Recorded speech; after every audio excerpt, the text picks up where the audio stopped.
आप देख रहे हैं लखनऊ दर्पण न्यूज इंडिया की सच्ची अच्छी खबर। देखने के लिए सब्सक्राइब जरूर करें। खबर अच्छी लगे तो लाइक कमेंट करना ना भूलें। आज सरोजिनी नगर हाईवे में शैलेंद्र उर्फ बब्बू यादव जी के यहाँ पर बैठक हुई।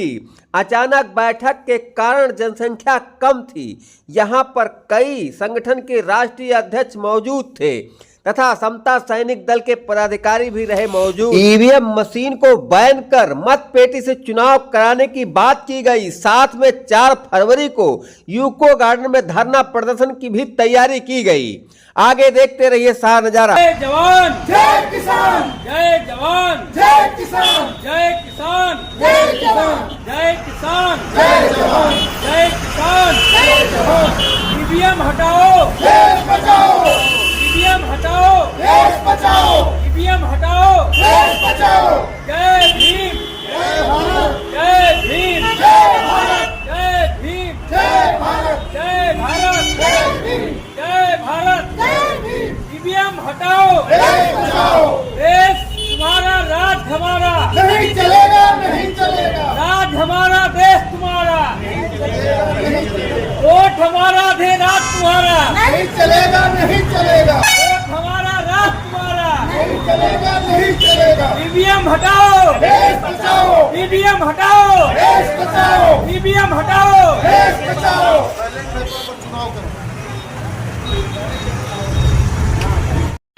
ईवीएम हटाओ बैलेट पेपर लाओ, ईवीएम हटाओ बैलेट पेपर लाओ, बैलेट पेपर लाओ, ईवीएम हटाओ बैलेट पेपर लाओ, ईवीएम हटाओ बैलेट पेपर लाओ। वोट हमारा राज तुम्हारा नहीं चलेगा, नहीं चलेगा। वोट हमारा राज तुम्हारा नहीं चलेगा, नहीं चलेगा। जय भीम जय भारत, जय भीम जय भारत। ईवीएम हटाओ देश बचाओ, ईवीएम हटाओ देश बचाओ, ईवीएम हटाओ देश बचाओ। हमारा तो सिर्फ एक उद्देश्य है जी सर, चाहे वो किसी पार्टी का हो, किसी दल का, जो समाज की सेवा कर रहा है, जो किसानों की सेवा कर रहा है, जो पिछड़े वर्ग की सेवा कर रहा है, जो एक जनहित की अपनी आवाज उठा रहा है, जी सर। तो हमारे लिए सरकार उसमें आप लोग आए हैं, हमारे इसमें आए हैं, हम स्वागत करते हैं। आपने किया इनको बताया, इन्होंने बनाया है, ये हमसे दूर नहीं है। हमारे अध्यक्ष रखे हैं, वो में सभी लोग हैं और हम प्रयास यही में किसी पार्टी का हम लोग नहीं है। हम लोग तो संगठन चलाते हैं और समाज की जो सेवा करता है और जिसकी नियत और नीत ठीक होती है हमारे समाज के प्रति, हम उनके साथ हैं। इसमें कहीं से कोई गुरेज नहीं। जो भी आप कार्यक्रम करेंगे हम तो सोच रहे और जीरो बढ़ाते, लेकिन ज्यादा बड़ बोले नहीं किए जा सकते। कम से कम लेकर के चलेंगे, जहां तक पहुंच जाए वो आप। तो प्रयास मेरा यही रहेगा कि 300 आप कहें तो 300 प्लस ही पहुंचे प्रयास जी। तो इसीलिए पास गुरु है उसका काम शुरू, जिसके पास बुद्ध है वही शुद्ध है। जिसको मिल जाते हैं संत उसके दुखों का होता है अंत। जिसको मिल जाते हैं फकीर उसकी खुलने वाली होती है तकदीर। और जिसके पास संविधान है सभी समस्याओं का समाधान। तो भगवान बुद्ध का ज्ञान, भारत का संविधान, ये हम भारत के लोगों को बनाता है महान। और 3 बातें मैं और बताना चाहती हूँ कि अगर ज्ञान चंद्र बनना है तो भगवान बुद्ध की शरण में जाइए।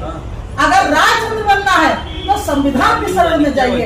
अगर होशियार चंद्र बनना है तो आप ज्ञानियों की संघ की शरण में जाइए। तो पहले इंट्रोडक्शन, फिर प्रेजेंटेशन, फिर डिमांस्ट्रेशन।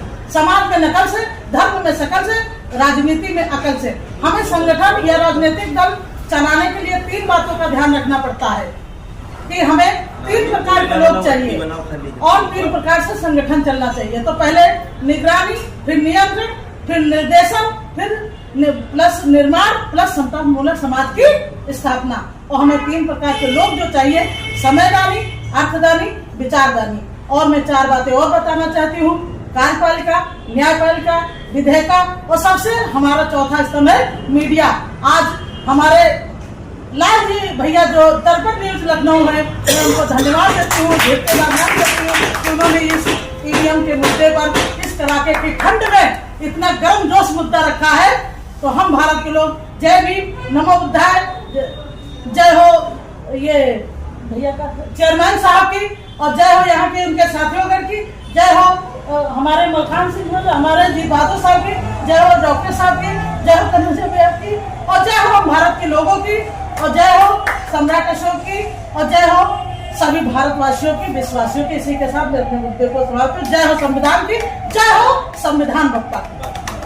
आप लोगों ने आवाज उठाया और हम लोगों को जो है जागरूक किया, इसके लिए हमारे किसान यूनियन के नेताजी लोगों को बहुत बहुत धन्यवाद और शुक्रिया। और मैं ये कहना चाहता हूँ कि जो भी यहाँ का है, ईवीएम के खिलाफ हम लोग हैं, क्योंकि ईवीएम से जो है सही तरीके से जो है लोगों को मालूम नहीं हो पाता है कि हम वोट जिसको दे रहे हैं वो जा रहा है कि नहीं उस आदमी से। क्योंकि यहाँ हर आदमी हर तरह का है, कोई हाथी को देता है, कोई साइकिल को देता है, कोई कमल को फूल को देता है, मगर वो सब लोग यही करते हैं कि पता यही चलता है कि सब तो भाजपा में चला जा रहा है, सब कमल के फूलों में चला जा रहा है।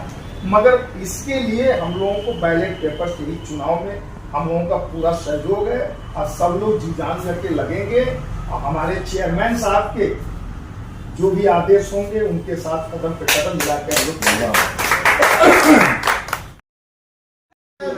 रिजल्ट देखेंगे, 5 विधानसभा के जो हुए उसके रिजल्ट देखेंगे, देखिए हर तरफ बेईमानी मिल रही है, सब इसलिए ज्यादा जोर से आए पकड़े। फिर ये दिल्ली में शुरू हुआ, दिल्ली में काफी हंगामा होने के बाद फिर सोचा ये कि साहब अब इसको पूरे देश में फैलाना, कैसे फैलाया जाए, जहाँ जहाँ हमारे संपर्क है उन सबसे संपर्क करके और कम से कम लोगों का एक हुजूम जोड़ा जाए जिससे कि दिखाई पड़े। हो सकता है इससे कुछ ना हो, लेकिन लोगों के अंदर एक जागृति पैदा होगी। हम जानते हैं कि वो नौजवानों में वो चले, हमारी जिंदगी में बहुत बड़ी नहीं बची, बहुत ज्यादा जिंदा रहेंगे 20 साल, लेकिन हम अगर जो चाहेंगे 20 साल में जितना इन्होंने गंदगी फैला दी है वो सिमट जाए, शायद संभव नहीं होगा। लेकिन इसका मतलब ये नहीं है कि अगर जो संभव मेरे जीवन काल में नहीं होगा या आपके जीवन काल में नहीं होगा तो हम विचार त्याग दें। विचार को जिंदा रखना है। विचार को जिंदा रखने का एक सशक्त साधन है हमारा संवाद आम जनता से होना, इसके बगैर कुछ नहीं होगा। और फिर जब ये नौजवानों में ये विचार एक आएगा तो इस जनता की ताकत हमने किसान आंदोलन में देखी है, इस जनता की ताकत हमने सीए वाले आंदोलन में देखी है, इस जनता की ताकत हमने ये अटेवा का जो चल रहा है उसमें हमने देखी है। कई सारे जो प्रदेश हैं उन्होंने ओल्ड पेंशन को लागू किया, तो जनता की ताकत ये होती है, वहीं से हमें प्रेरणा मिलती है और वहीं से हमें प्रेरणा मिलनी चाहिए। बहुत सारे लोग हल्ला बचाने से क्या होगा, आप हल्ला बचाओगे पुलिस वाले डंडे मार के बंद कर देंगे और उसके बाद हल्ला बचा के खत्म हो जाएगा। हो सकता है हमारी आवाज बंद कर दी जाए, लेकिन जो दिमाग में मैं सोचता हूँ, जो दिमाग में आप सोचते हैं, उस सोच पर आपका खुद का काबू नहीं होता, तो दूसरा क्या काबू करेगा। तो उद्देश्य जो है हमारा उस विचारधारा को जिंदा रखना है और उस विचारधारा के साथ साथ हमें अपने नौजवानों में ये प्रेरणा भरनी है कि जो असफलता है या जो सफलता है वो हमेशा के लिए नहीं होती। तो आज हम किसी वजह से सफल नहीं हो पाए, इसका मतलब ये नहीं कि सफल नहीं होंगे, जरूर सफल होंगे।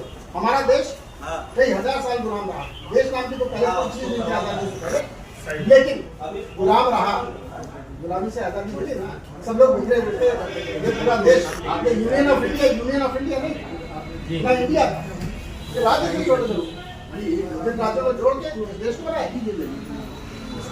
तो हम जीतेंगे जरूर, हमारी विचारधारा जरूर जीतेगी, इसमें कोई शक नहीं है, किसी को कोई संदेह नहीं होना चाहिए। और साथ साथ ये लोगों को भी हमें बताना चाहिए कि जीत हमारी होगी, पक्का। मैंने आपको बैकग्राउंड बता दिया कैसे होना है, मैं ऑर्गेनाइजर हूँ 4 तारीख का बहुत शिखर के साथ में, और आप सबका सहयोग का आकांक्षी हूँ, बिल्कुल सफल होगा। धन्यवाद। पे घूम रहे हैं, मौज मस्ती कर रहे हैं और उनको इस चीज की चिंता नहीं है।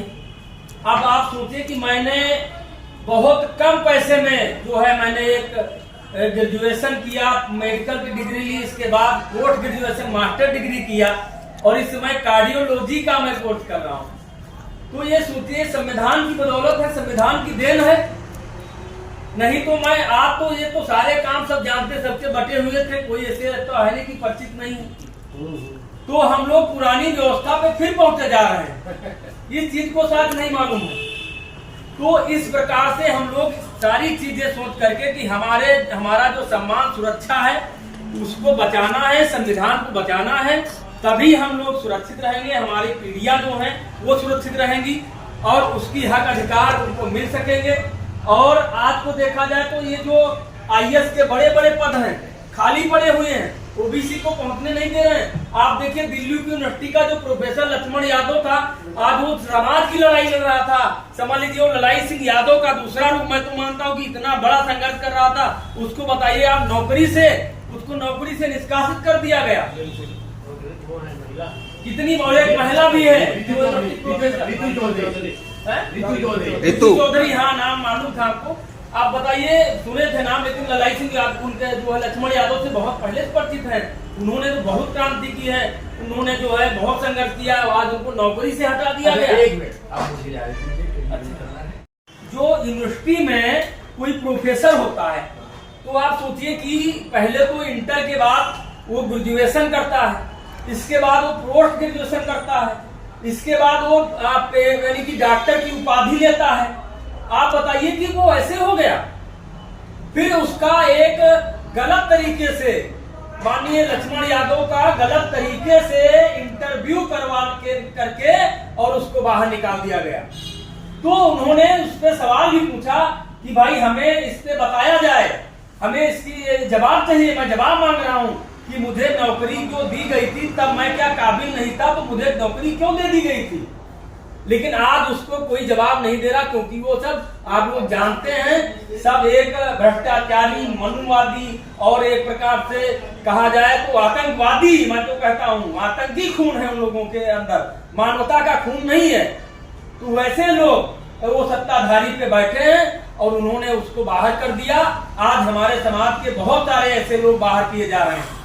तो हमें ये बैलेट पेपर जब तक चुनाव नहीं होगा, हमारे तब तक ना तो विधायक बनेंगे, ना हमारे मंत्री बनेंगे, ना हमारे विधान भवन में विधान परिषद में पहुंचेंगे और ना हमारी लड़ाई लड़ पाएंगे। तो हम सब लोग फिर पुरानी जगह आ जाएंगे। तो इसलिए हमें निवेदन है कि EVM को हटा करके और बैलेट पेपर से चुनाव हो। इसके लिए हम लोग बहुत बड़ी क्रांति करेंगे, चाहे जितनी बड़ी क्रांति करना पड़े। हम लोग सड़कों पे उतरेंगे, आंदोलन करेंगे। हमारी आज की मीटिंग का समापन राष्ट्रीय अध्यक्ष करेंगे और इसके बाद हम लोग भी एक और मीटिंग है। इसके बाद कल हमारी 2 मीटिंगें सीतापुर में हैं और मैं बराबर दौड़ रहा हूं। मैं अपना क्लिनिक डॉक्टर RK सिंह भी हमारे साथ में, भाई हैं बड़े हमारे। हम लोग घर से 2 लोग आज की डेट में आज दिन निकाले हैं समय। तो आप लोग साथ में संघर्ष करते रहिए और जो 4 तारीख का जो प्रोग्राम है इसको लल्लू राम जी को अवगत कराते रहना। कितने लोग हैं आप देखिए, साधन से मैं जहां भी मीटिंग कर रहा हूँ भाई, साधन भाई आप लोगों को सबको इन्वॉल्व करना पड़ेगा। बाकी वहाँ जो व्यवस्थाएं रहेंगी, खाने पीने जो भी हम लोगों से हो पाएगा वो भाई हम लोग अपनी जेब से खुद उसका निर्वहन करेंगे, जैसे भी हो पाएगा। तो इतना। और बाकी वहाँ की जो रणनीति है वो जो हमारे कैप्टन विजयचंद जी हैं, तो 2 मिनट में इनसे वहाँ की, हमसे फोन पे कई लोग पूछ चुके हैं, तो उसका जो वहाँ का जो व्यवस्था है उसके बारे में आप 2 मिनट दे दीजिए, उसके बाद राष्ट्रीय अध्यक्ष समापन कर देंगे। कराइए कि आप लखनऊ की धरती सरोजिनी नगर माननीय चेयरमैन के स्वीट हाउस में है और काश जिंदगी के मोड़ पे भी लिखा होता, जरा संभल के चलिए। तो आइए, थोड़ा इंतजार का मजा लीजिए। तो सर्वप्रथम अपने समाज में जन्मे सभी महापुरुषों के चरणों में नमन करती हूँ और कहना ये चाहती हूँ कि फूलों ने बहारों की कहानी लिख दी और रात ने सितारों की कहानी लिख दी, तो हम तो कुछ लिखने के काबिल न थे, बाबा साहब ने हमारी जिंदगानी लिखी। तो आज के हमारे परम आदरणीय बड़े भाई चेयरमैन साहब शैलेंद्र कुमार उर्फ बप्पू साहब, मैं हृदय से नमन करती हूँ, आभार करती हूँ। और हमारे आज के कार्यक्रम के अध्यक्षता कर रहे माननीय मलखान सिंह साहब और हमारे माननीय जीत बहादुर साहब, मैं हृदय की गहराइयों से नमन करती हूँ।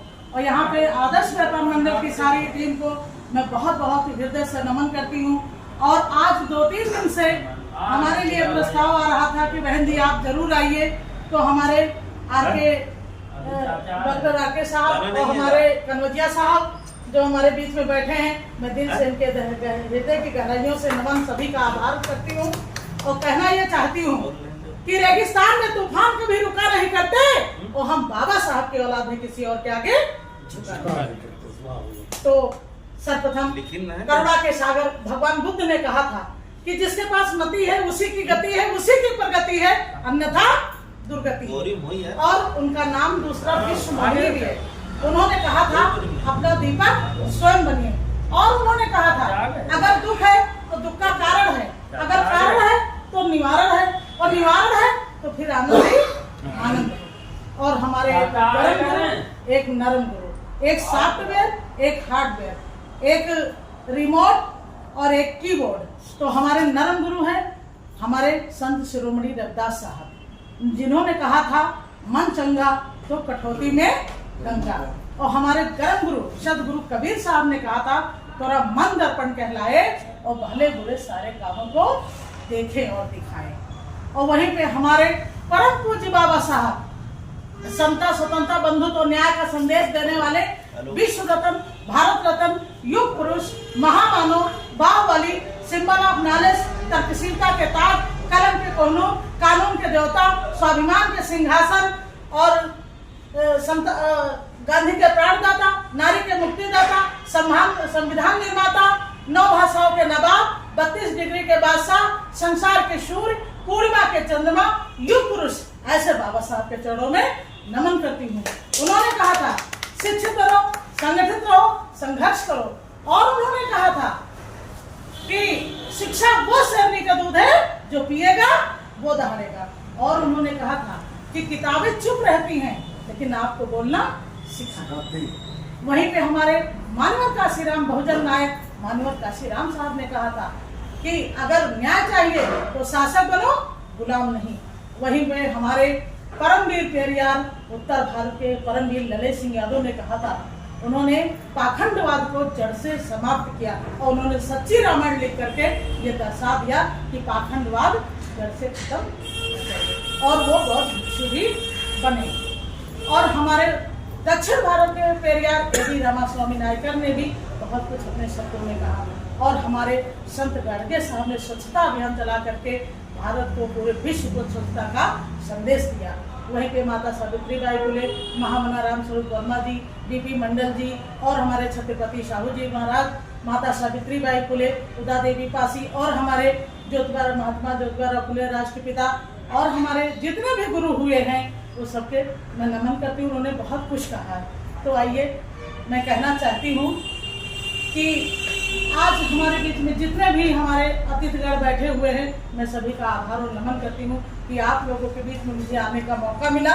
इसके लिए आयोजक, संचालक और प्लस यहाँ के जो अतिथिगण हैं जो मंचशीन पर बैठे हुए हैं, सभी का बहुत बहुत सहयोग रहा है आपके बीच में। हाँ, अब हम आते हैं विषय पे कि ईवीएम क्या है और ईवीएम के बारे में हमें बताना है। ईवीएम इलेक्ट्रॉनिक वोटिंग मशीन है। आज की इस समीक्षा बैठक में सर्वप्रथम आप सब लोगों को विशेष रूप से धन्यवाद देना चाहती हूँ कि आप लोगों ने ईवीएम जैसे गर्म मुद्दे इस कड़ाके की ठंड में सबसे गर्म मुद्दा बनाकर आपने इस सभा का आयोजन किया।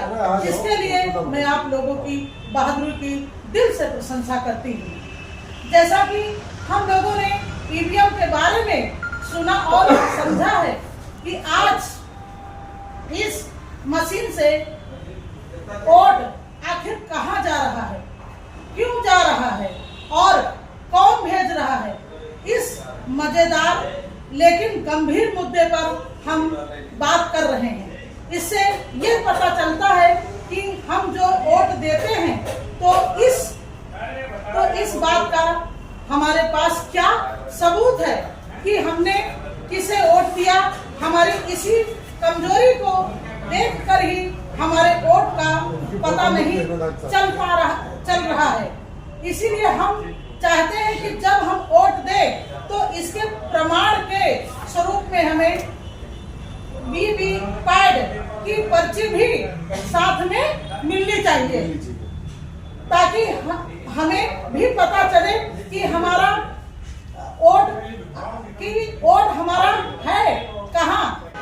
इस सभा में आए हुए हमारे सभी सम्मानित पदाधिकारी, संगठनों के अध्यक्ष एवं प्रदेश अध्यक्ष एवं कई कार्यकारी सदस्य, हमारे साथ में जो कार्यक्रम की रूपरेखा देने के लिए, बताने के लिए दादा दिनेश सिंह जी और आज के कार्यक्रम के आयोजक हमारे मंडल उद्योग व्यापार मंडल के अध्यक्ष जो है बाबू साहब जी और लल्लू राम जी और हमारे साथ में जो मैम विमला देवी जी, आप सभी लोगों ने आज का जो समय निर्धारित किया, 4 तारीख को हम लोगों को हर तरीके की व्यवस्था बना करके सभी चीज़ों को ध्यान में रखते हुए कार्यक्रम को जो है 11 से 4 सफल बनाएं।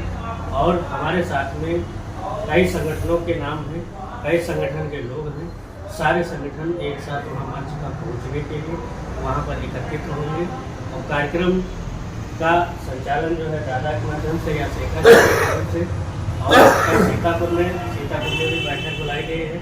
यहाँ पर जो आज की बातें हुई हैं सब लोग इन चीज़ों पर थोड़ा सा ध्यान देना और भारी मात्रा में हम कैसे जनमत इकट्ठा करके वहाँ पर पहुँच सकते हैं, इस पर आप सब लोग विचार विमर्श करिए। और जो हमारे माध्यम से मंडल सदस्य संयोजक बनाए गए थे उसमें आगे लिस्ट में नाम भी जो है बढ़ने के चांस है। 5 लोगों की लिस्ट है, उसमें आगे जो है जैसे कोई संगठन का अध्यक्ष आ रहा है या प्रदेश अध्यक्ष आ रहा है तो वो लिस्ट अभी और आगे बढ़ेगी इस 4 तारीख वाले कार्यक्रम के बाद। फिर अगला स्टेज जो कार्यक्रम निर्धारित किया जाएगा उत्तर प्रदेश से वो अवगत करा दिया जाएगा। बस आज की सभा में हम यही कहेंगे कि हमारी विमला दीदी जी हैं वो भी 18 तारीख को कार्यक्रम कर रही हैं।